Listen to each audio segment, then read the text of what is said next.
Hello and welcome to this session for parents and carers of a child who's thinking about going to university. This should be an exciting time for the family, but more often than not, it's also very nerve-wracking.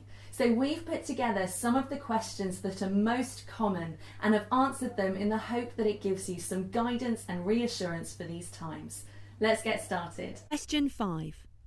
How safe is university? My child has never been away from home for longer than a week or two.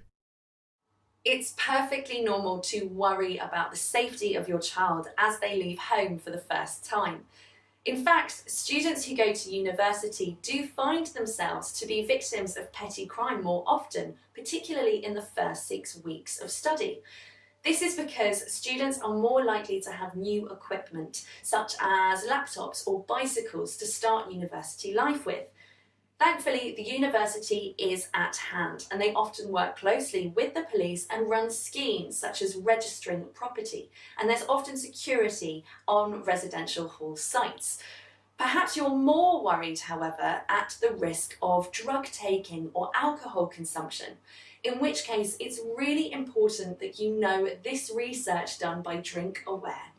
They have found that a young person who goes to university and a young person who doesn't go to university in the same age category run exactly the same amount of risk when it comes to these behaviours.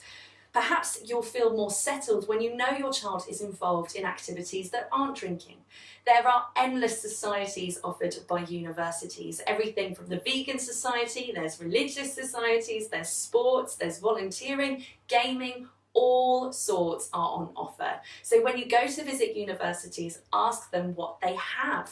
It's also perhaps a good idea to tell them about your concerns and ask what do they have in place to look after students, especially when it comes to drinking. I don't have a child, so I can only imagine what it must feel like.